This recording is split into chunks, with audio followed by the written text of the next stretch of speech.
Good evening, everyone. I'm Charles Gross. And I'm Leslie Hoban Blake. Welcome to Two on the Aisle. Let's talk about Death of a Salesman. Let's talk about Death of a Salesman, which is an American masterpiece by Arthur Miller. It has been done in Japan. It has been done in Spain. It has been done in Italy. It has been done in all those languages. And everybody thinks that the play is about somebody in their family, no matter where it's done. It's that universal a play.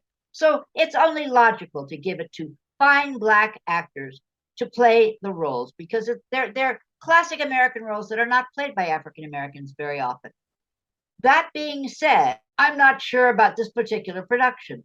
I love the actors individually. Wendell Pierce as Willie Loman, Sharon Clarke as Linda, Andre DeShields as Ben, Chris Davis as Biff Loman, and Kinley Belcher as Happy. Those are the major characters, the major players.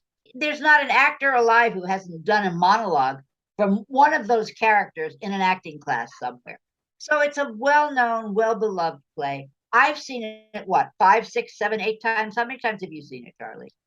You know, I've probably seen it, I guess, 4 times, but I read it when I was a teenager. I guess I was about young Happy's age when I read it. And the thing that fascinates me about this play is that every time I see it, and you see it in different stages of life, I come away with a different take. Like when I did a play reading of it as a teenager, I was very angry at Willie for cheating on his wife. In later productions, I was thinking I felt sorry for him because of the way the company that he worked for so many years treated him. I've always said, Biff, what the hell were you thinking? Why are you stabbing yourself in the back just to hurt your father? That's so stupid. In this particular production, I think finally the whole picture of the play finally settled on me. And it's that, Willie, you made some very poor choices in life. And it's not the fact that he didn't join his brother Ben in Alaska, but that he encouraged his son to cheat and to steal. And that, he didn't accept his son. When Biff decided, I'd rather be a rancher, he should have said, okay, not what I had in mind for you, but if you're happy, make something of yourself with that. But and I've always well, Happy. No, he's Biff. He's not Happy, right? Yeah, well, Happy, the younger son. It's amazing that Happy just goes along with everything. I mean, Willie focuses so much on Biff and never on Happy, and yet of the two, Happy is the more adjusted. We haven't told the story of the play yet. You're giving character development. Well, this is about a salesman. He's trying to sell both on the job and in life. He's preaching the great American dream, but no one's buying in both his professional and his personal life. It's a problem, and it's starting to get to him. It's sad, but it's also, you do scratch your head. For example, Willie is fired from his job of 30 years, and that's hard. Believe me, I can tell you, that is very hard. And yet, I've never understood why he would not accept a job from his neighbor, who was, as Willie says, the only friend he ever had, despite the fact that their relationship is so, sandpaper-like. But you see, that's the whole point. There's false pride. There's false narrative. Willie is not an honest person. He has raised his son, Biff, not to be an honest person.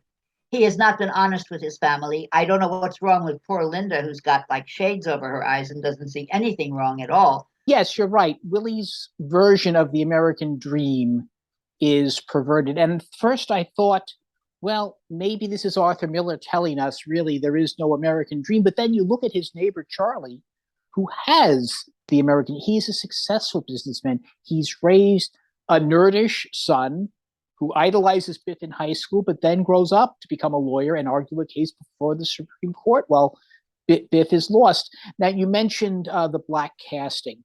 What I liked about that is the fact that, yes, the Lohman family is a black family, but other characters are played by white actors, but also that Miranda Cromwell has given it an atmosphere befitting this version of the Lohman family. There's this jazz score that goes all around. In fact, you even get to see Sharon D. Clark, who was so amazing in Caroline or Change, sing a few notes. And I like the atmosphere that she creates. But the problem is sometimes the atmosphere overwhelms the actors. They ran 3 hours the night I was there.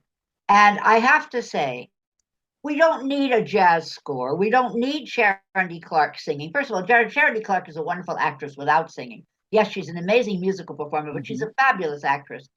Willie doesn't have to be in a jazz club with two girls in shimmering, Supremes kind of costumes. That's unnecessary. We know it's a black cast, and that's fine. I'm concerned about the fact that they looked as if they spent 10 cents on the set. I mean, I have seen college productions that have done better sets for this show, which is a memory play. So, yes, there are no walls. We understand that. But the door comes down and it looks like it's made out of 3 yardsticks. Where was the budget for this show? I was so horrified by the stage set.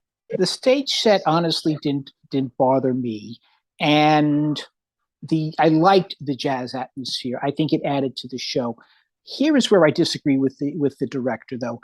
The casting of Biff and Happy. McKinley Belcher is this muscular young actor, much more so than Chris Davis is Biff, and yet Biff was supposed to be the athlete who's been a laborer. That was a little confusing to me. And the flashes that go on, which is supposed to, I guess, emphasize Willie's confusion, but it ends up eclipsing Wendell Pierce's otherwise really good performance. I like Sharon D. Clark. I think she was the star of the show. Andre DeShields, you could not ask for a better Ben, but the special effects, for lack of a better word, at critical times of the play actually detract from the play's potency rather than adding to it. You know that I love Andre DeShields with all my heart and soul. I Oh, really, yes. truly do. I Yes. don't know what the hell he was doing in this. It looked as if he was doing Hadestown Redux, Mm-hmm. including the rhinestone or diamond studded shoes. I've never seen Ben play quite like that. I did think he looked sort of like an angel in that white outfit, and that made sense to me. And the rhinestone shoes or diamond shoes made sense to me, but not the way in which he brought the character. I just thought it was Andre DeShields doing Andre DeShields. And I've seen him do King Lear. He can do anything. And I was very disappointed in him. I really I was. Overall, I didn't feel the show had the impact that it should have. And in conclusion, I liked it, except when I didn't. And I will give this 3.5 playbills. I would give it between three and three and a quarter. The acting I thought was overall, besides the mention that I made, overall I would say was far superior to the production, which I thought was lackluster.